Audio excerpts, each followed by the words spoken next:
guys.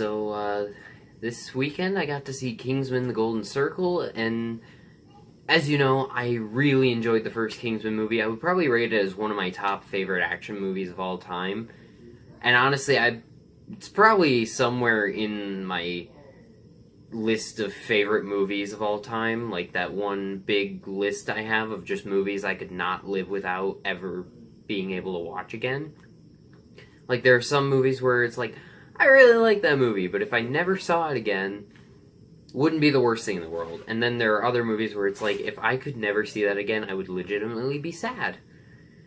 But real quick, I wanted to show off, because I got a lot of Kingsman stuff prior to this movie coming out. So I picked up the DVD for Mason, and if you get it at Walmart, it has these coasters in there. I haven't used them yet because they seem a little not that well made, so I kind of want to like mess with them and tweak them a little bit just to make them more sturdy so they won't get messed up by me trying to use them.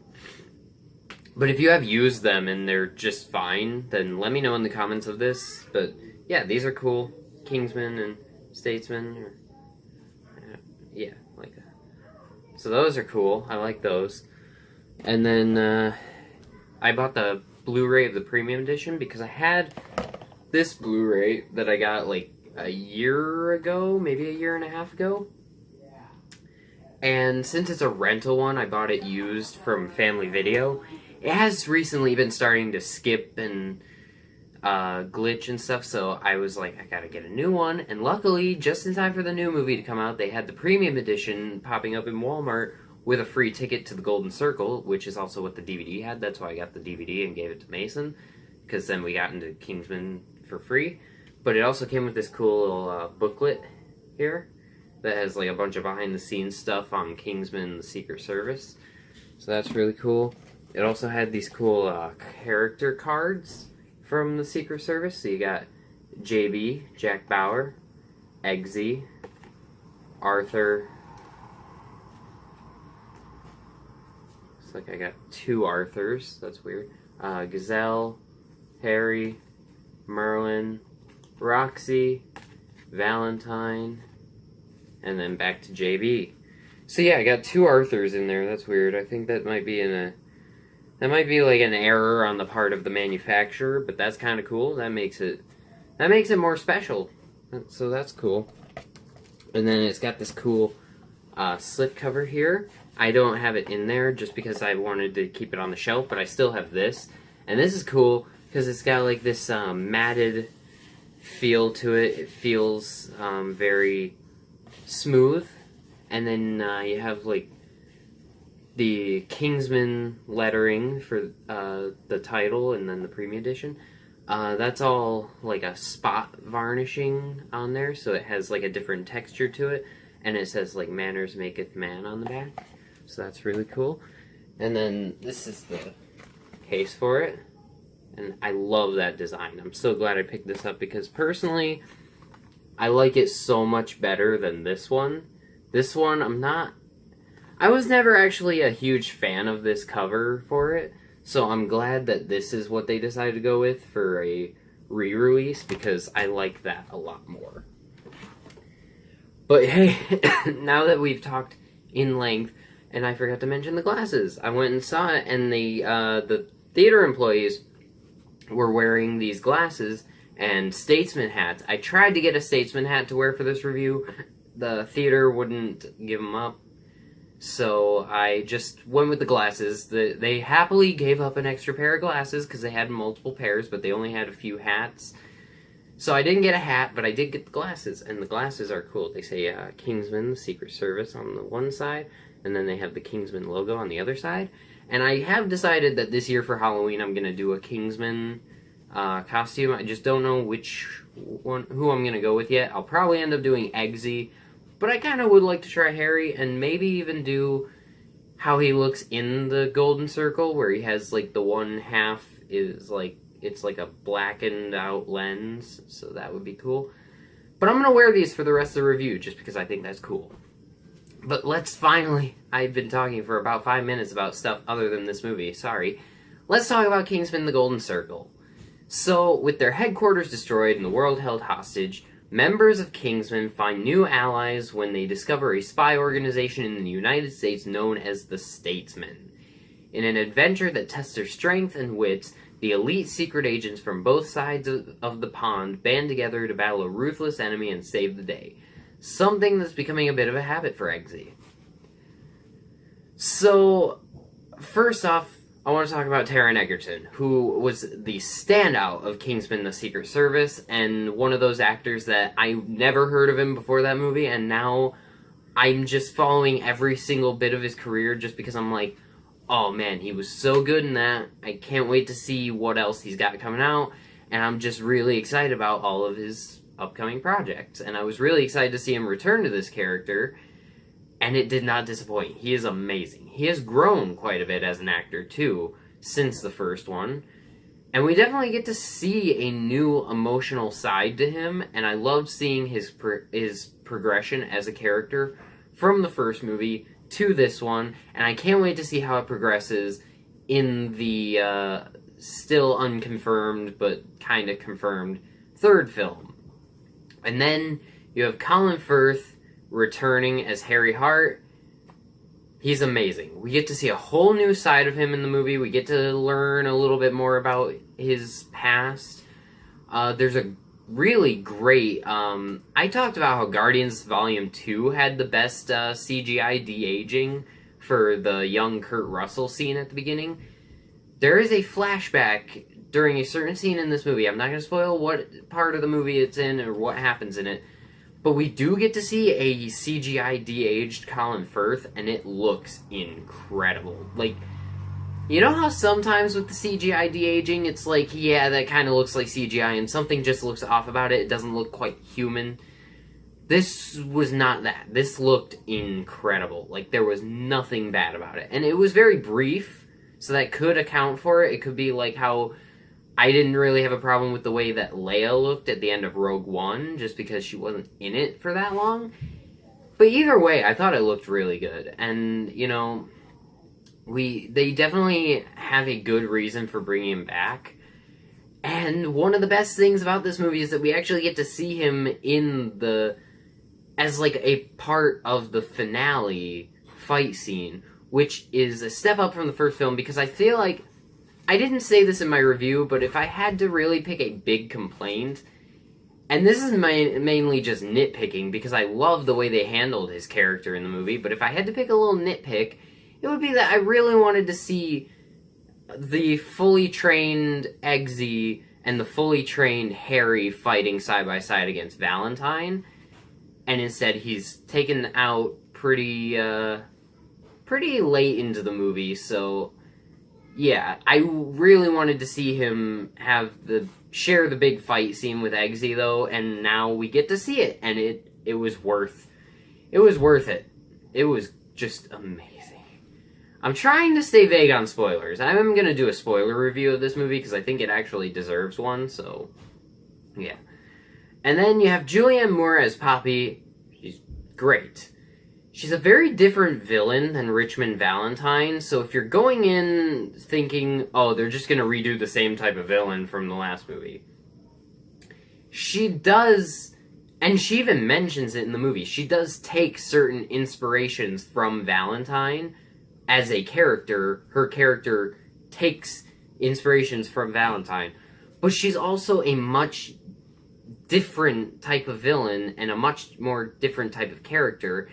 And she's so good in the movie, and she really steals the show so well with not very much screen time. Like, she has a major part in the movie, but she doesn't have a ton of screen time. So what she accomplishes with the amount of screen time that she's given steals the show so well that it kind of almost makes you forget about Samuel L. Jackson by the time you're in the thick of the movie.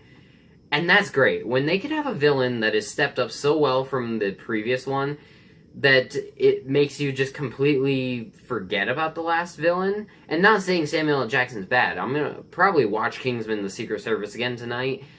And I still stand by the fact that I think he's the better villain. I thought he was more entertaining. But Julianne Moore was also really great, and she made you forget about Samuel L. Jackson for a minute, and she really stole this movie for me. And then, Channing Tatum as Agent Tequila of The Statesman is barely in the movie, so if you're going in for him, you may be disappointed. Jeff Bridges as Champ is good. He's not in it much, but he gets a lot of laughs. He has a weird character quirk that I'm not going to spoil, but you'll notice it in the movie if you pay attention to his habits. Yeah, it's great. And then you have Pedro Pascal as Whiskey. He is great. He stands out the most, I think, out of the new cast members that are added onto this movie. Just because his character kind of gets the most development, and yeah. Like, I don't mean, like, as a whole, but out of the new characters, his character gets the most development. Not gonna say why, but there was a very interesting path that his character took that I was legitimately not expecting. And then you have Mark Strong as Merlin, who is great. His character gets expanded even more in this movie, and he gets one of the best moments in the whole film. And it was so unexpected and very well done, and it kind of pulls at the heartstrings a little bit. I am not gonna lie. I didn't tear up or anything like that, but it's a pretty well done moment. Okay, so the action in this movie is incredible. It is so much of a step up from the first movie. If you thought the church scene was great, with Freebird and Colin Firth going around killing everyone, just you wait. Just you freaking wait. The comedy is also great. There are so many great and well-earned /set-up jokes that pay off really well, and I really enjoyed the humor in this movie, because this one I would definitely classify as more of an action comedy. I know I said in my review of the first movie that movie is more of an action movie with some comedy in it. This is just an action comedy. But it's very well set up, and they kind of lead into it very well. There's not very many jokes at the beginning, and it kind of eases you in on adding in more humor to it. So it doesn't feel like a big contrast to the first movie, where you watch the first one and there are jokes, but not a ton, and it does take itself seriously. And then you can watch this one, and it kind of eases you into, well, they still take it pretty seriously. There are still some jokes in there. This is also the third film to use the John Denver song, Take Me Home Country Roads, this year. I just thought that was kind of funny. That's not really like a positive or negative that I have. I just thought that was kind of funny. Like, first it was in Alien Covenant, and then it was in Logan Lucky, which also had Channing Tatum in it, and then it was in this movie. And I think this movie had the best use of it. Not gonna spoil why, but I thought it was the best one. There's also a celebrity that appears in the film. I'm not gonna spoil who it is just in case, but he's a pretty big part of the cast, so I'm sure you know he's in the movie, unless you've been staying completely away from like who's in it, besides the returning cast and maybe a couple of the new players that are big. But if you don't know who it is, don't find out and watch the movie, because it is such a great surprise. I forgot he was in the movie when we went in, because it was a while since I remembered reading about him being in the movie, so I forgot he was in it. And so when he pops up in the movie, it was such a pleasant surprise, and I absolutely loved it.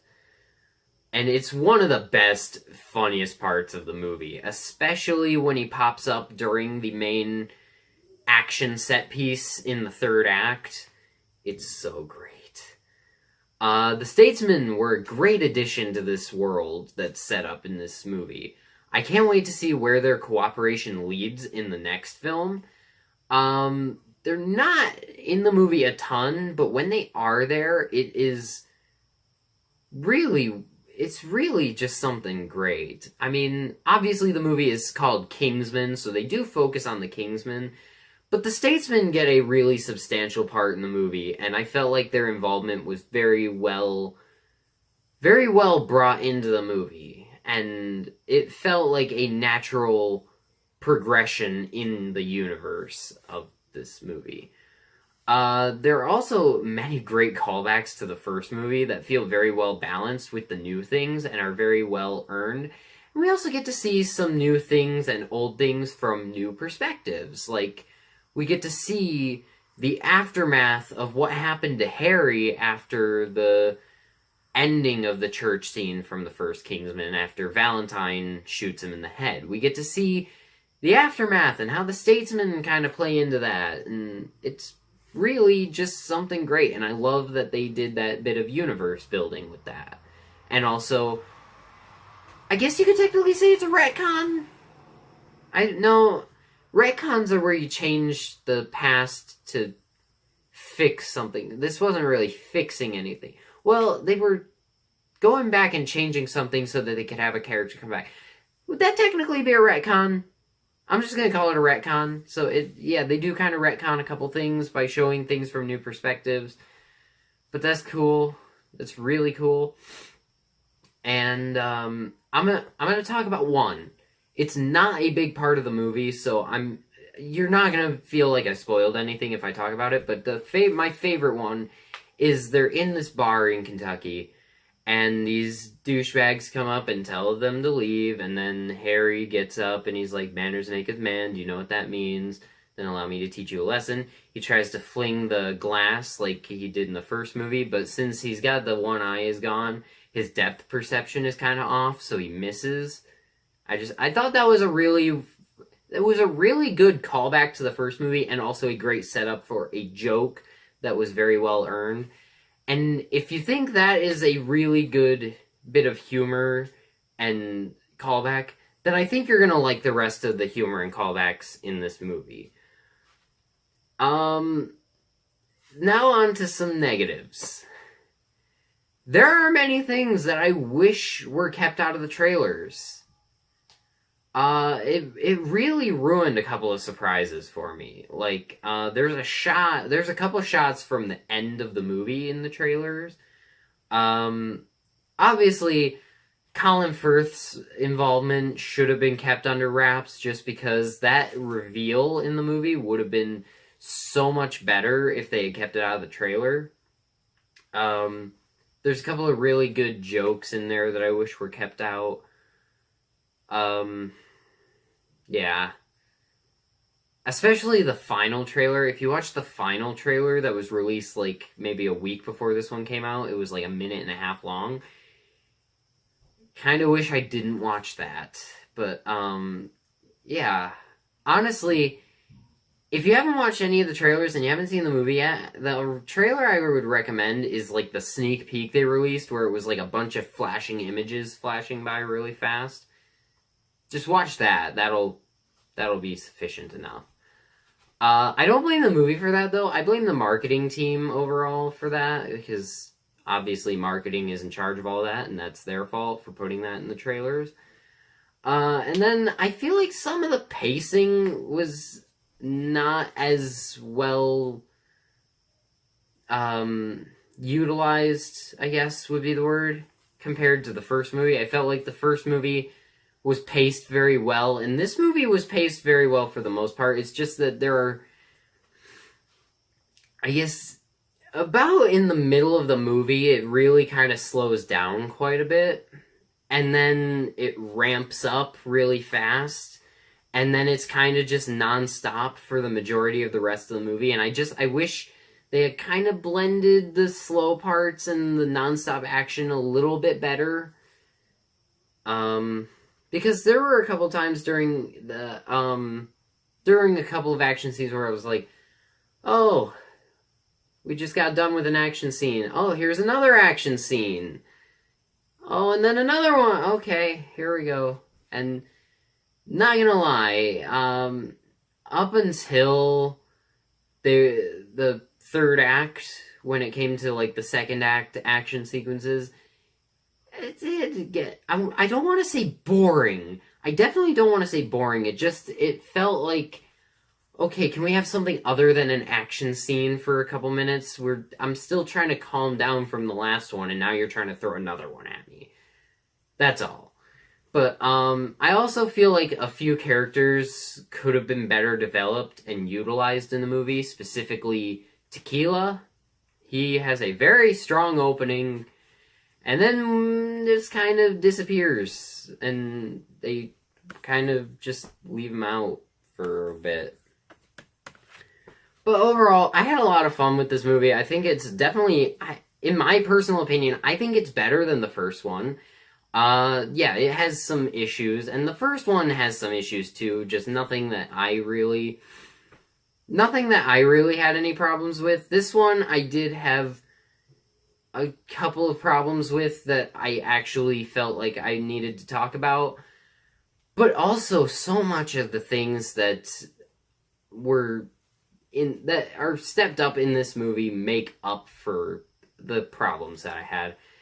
And I had a lot of fun with this. This is probably the most fun that I've had in the theater all year. And I would highly recommend going to see this movie, especially if you are wanting this franchise to continue and you want to see a Kingsman 3 and see the story get complete, because this movie does end on a setup for another one, and I cannot wait to see where they go with it. I'm not going to spoil what happens, but go see this movie. I want this movie to do well. I want to see where the story goes.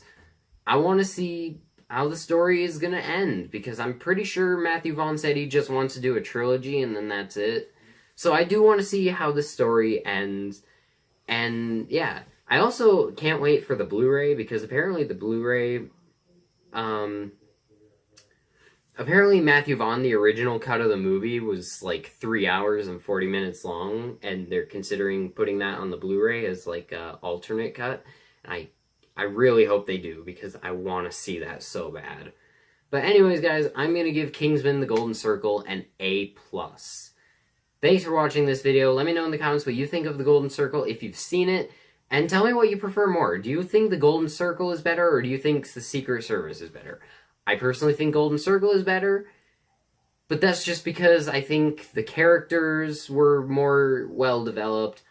You guys know this by now. I always love seeing stories that just start out with the characters pre-established rather than seeing the origin story.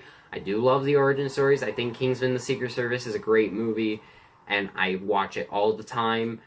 But, you know, I do like to see my characters past their origin phase and just well-established. And so that was one of the other main things I really liked about this movie. So, yeah, let me know in the comments what you think about that. Click the link in the description to check out our Patreon page and make a contribution if you would like. And I'll see you guys in the next video. Bye.